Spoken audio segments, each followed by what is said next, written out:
In this video, we're going to review the most important tenses in English, exploring the different uses and forms for each one. If you want to improve your English, then keep watching until the end of this video, because I have a great offer on Patreon where you can get a worksheet related to this video and loads of other help learning English. So the most common tenses in English are the present simple, the present continuous, the past simple, and the future simple with going to. Tenses can be very confusing and difficult to learn. So in this video, we're going to review these tenses and make sure that we understand the different uses and forms for each one. We use the present simple tense in three ways: to describe habits and routines, general truths, and permanent situations.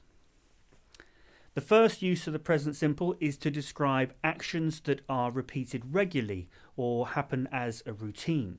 For example, he plays tennis every Saturday. The second use of the present simple tense is to talk about general truths, things that are always true. For example, the sun rises in the east. And the third use of the present simple tense is to talk about permanent situations or states that don't change. Or, for example, I live in the city of Oxford. It's important to remember that the present simple tense is not used to describe a single or a specific event that just happens or is happening now. In these cases, we use the present continuous instead. In these examples, the structure is subject, so he, the sun, and I, then the base form of the verb. Now, this is unusual because all tenses have an auxiliary verb. But with the simple tenses, you don't need to actually say it when the sentences are positive. But if we change them to negative, we will need the auxiliary verb, which is do, and we'll also need the word not. He does not play tennis every Saturday. The sun does not rise in the east. I do not live in the city of Oxford. We also need the auxiliary verb do or does if we're making them questions. Does he play tennis every Saturday? Does the sun rise in the east? Do I live in the city of Oxford? The present continuous tense is used to describe actions that are in progress now, temporary actions or situations, and actions that are being arranged or planned. The main use of the present continuous tense is to describe actions that are happening right now. For example, he is playing tennis. The second use of the present continuous is to describe temporary actions or situations, things that are happening now but won't last forever. For example, I am learning English this semester. Sometimes we can actually use the present continuous tense to describe actions that are being arranged or planned for the near future. For example, we are walking to work tomorrow. The structure of the present continuous tense is more regular than with the present simple. We always have the auxiliary verb to be, which can be am, is, or are. And we use the ing form of the main verb, which is sometimes called the present participle.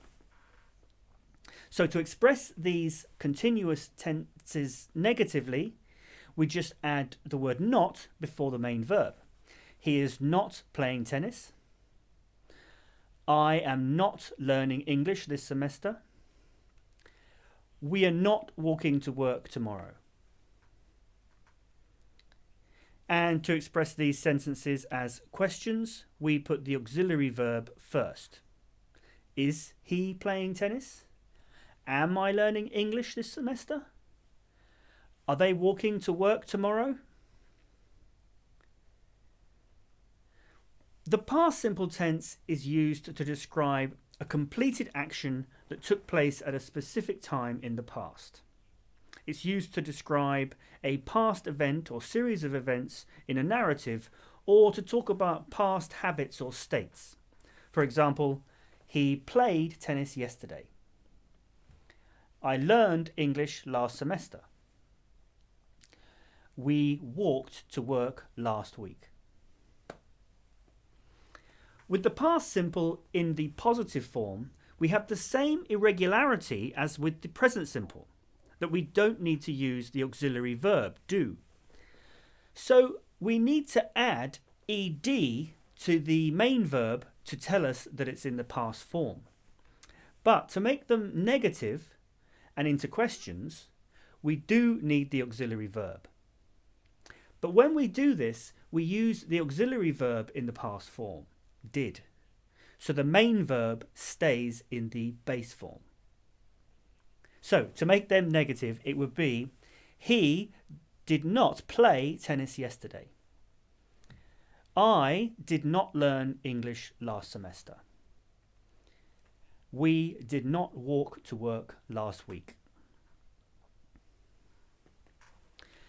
And to make them into questions, it would be, did he play tennis yesterday?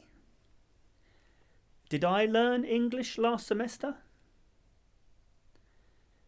Did we walk to work last week? The going to future tense is used to describe future plans and intentions. Its form consists of the verb to be, so am, is, or are, followed by the phrase going to, and then the base form of the main verb. For example, he is going to play tennis tomorrow. I am going to learn English next semester. We are going to walk to work next week. Now, the verb to be is our auxiliary verb. So to make these examples negative, we just need to add the word not before going to. So he is not going to play tennis tomorrow. I am not going to learn English next semester. And we are not going to walk to work next week. So to make them into questions, we start with the auxiliary verb. Is he going to play tennis tomorrow? Am I going to learn English next semester? Are we going to walk to work next week? So there are a lot more tenses and it can get very complicated. But you should master these four first because they are the most common and most useful and important. If you want more help improving your English, then head on over to patreon.com/learnenglish, or you can use the card in the corner or the link in the description. There you'll find a PDF worksheet for this lesson that you can download and another video that goes with the worksheet.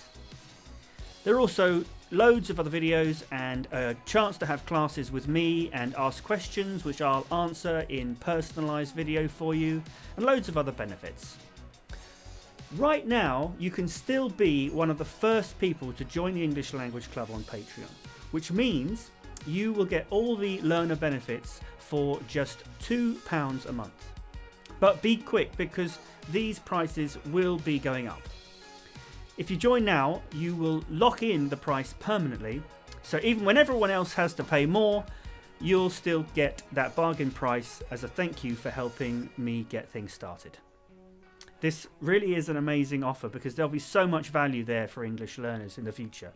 So tell your friends, and I look forward to meeting you there soon.